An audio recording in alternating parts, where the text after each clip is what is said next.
Hello, hello, and welcome to the Gothic Jungle.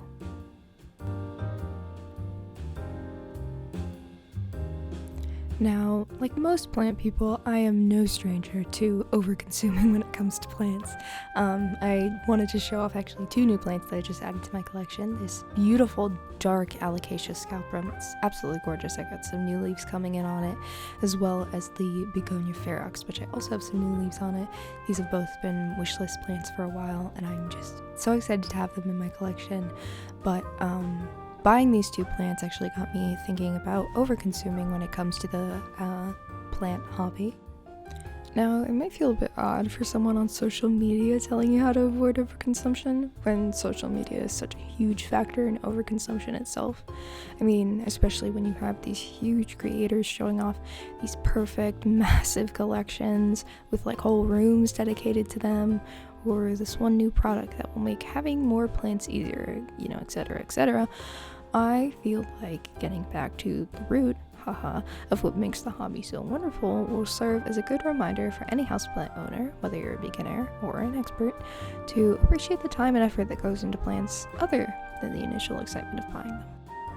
So the three topics I would like to go over today are downsizing, rewarding aspects, and then some general strategies to help you avoid overconsumption.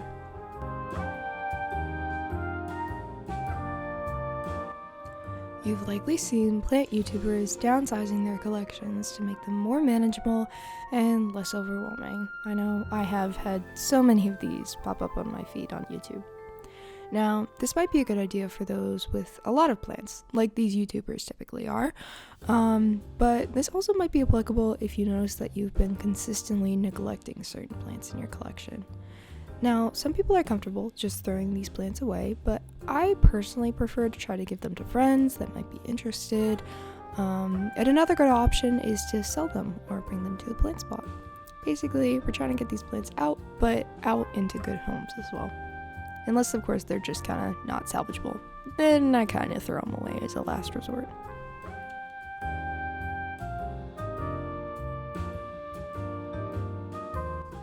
Okay, so let's move on to a reminder of what makes the hobby so rewarding in the first place if you're having trouble deciding what stays or goes. So I know some exciting parts of the plant hobby that I enjoy are every time I get a new leaf, or whenever a leaf just sizes up significantly. I know I had a Thai constellation, which I have right here, that I had a really tough time. I don't know if I necessarily had a tough time with, but when I got it, I was really frustrated because it came with root rot, and I was like freaking out. I was like, I didn't spend like the most money on it because I tried to hunt for like a really good deal, which I did get, but I was still like, this is like my favorite plant, and still is. Thai constellation is my favorite plant in my whole collection. Don't tell the other plants. And I was so frustrated. I was like, I bought this and it's gonna die. And then all of a sudden I started getting new leaves because it was in the middle of the summer, so growing conditions were fabulous. So that was just a really, really exciting part of the hobby for me, and I feel really accomplished every time I see a new leaf coming in on honestly any of my plants. I feel like that's what's really nice about plant care. It's relatively low maintenance, like as compared to like other hobbies. I don't know, maybe you think differently, but and just having a new leaf come in is so exciting. Next is growing something from juvenile to maturity. So I have this seedling that I bought. It's an anthurium seedling. It's my one and only anthurium. And I bought it. It was kind of expensive, but it's like a really nice one, and the leaves are supposed to get super, super dark. But I remember being a little nervous because I'd never done like a sensitive seedling before. And now I'm starting to get these really, really dark leaves, even though they're not like, maturity level. It's still very, very exciting. So it's really rewarding to have that time pass and put in that effort for the plants themselves, to take care of them and everything like that. Figure out what works for you versus, what's being said on the internet, and just kind of figure out your own way of taking care of plants.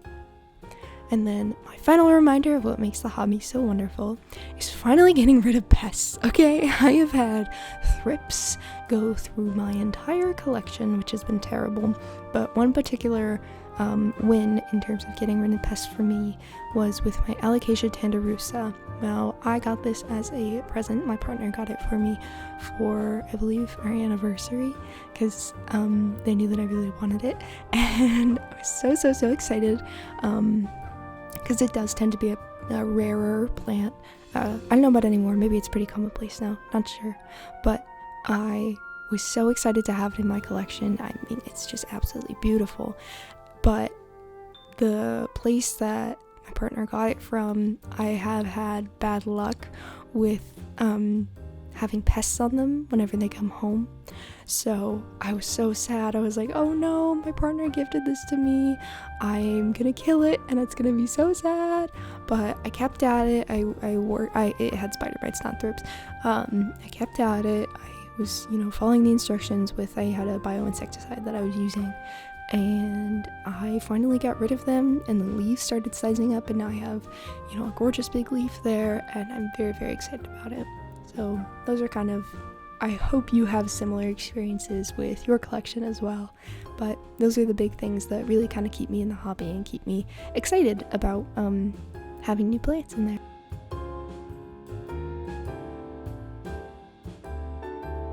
So in the future, let's say you're tempted to spend a bunch of money on plants. What is a good mindset to have to see if it's a good addition to your collection, or if you might just want that dopamine hit from buying a new plant? Well, I have a couple strategies that I like to use to kind of limit my spending.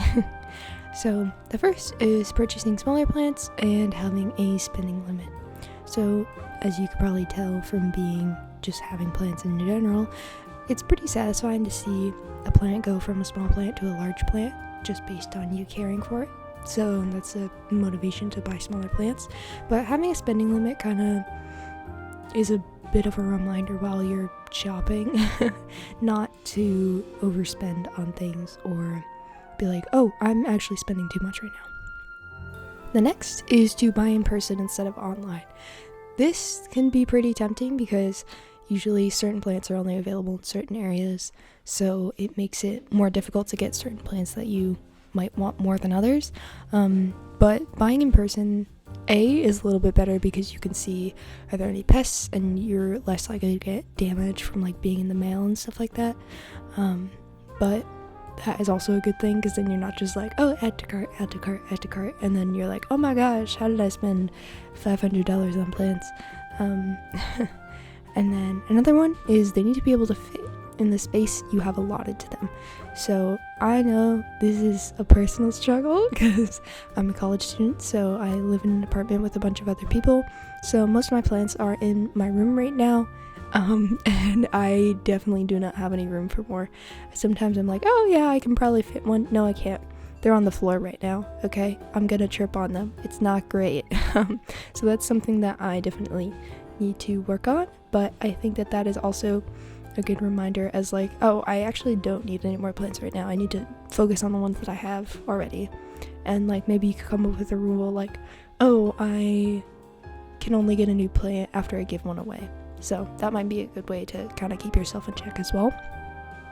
And then another way to limit your overspending is to take into consideration, can you take care of them through the winter, and do you have the correct supplies for them? I know supplies are mostly the reason why houseplants tend to get expensive to take care of. So go slow on any new methods / supplies that you might be interested in trying. I feel like there's a new method every week, with okay, fluval stratum, or okay, tree fern makes them grow fast and wonderful, but you don't have to try out every method. Just do what works for you and try and spend minimally on supplies. And then my final tip is rare just means that it's not readily available in your area. You should wait for prices to drop. I know this is especially true for as of recording this, there are Anthurium Michelle dock blocks in Home Depots right now, which are a very, very rare plant that I think used to go for $195 a couple years ago, and now in Home Depot they're $95, which for some people they're like, whoa, that's such a steal, which, I mean, to be fair, it is such a steal. But I'm not about to drop $95 on a plant. I'm gonna wait till that goes down a little bit to like the $40 range. I know alocasia frydix used to be very, very expensive, maybe like $200 for like 3 leaves a couple years ago, and now they're like $45 at a local plant store. So be patient with the rare plants that are coming into your area and slow down on that. Be patient. They'll drop down in price. You'll still have them in your collection eventually, and that is pretty much it. So that's all the tips and tricks I have for you guys today. I hope that this mindset helps you to really appreciate the collection that you have, the time that you have put into making it nice and pretty and yours, and how it grows in your space and everything like that. And I will see you guys soon. Thanks for watching the video. Bye!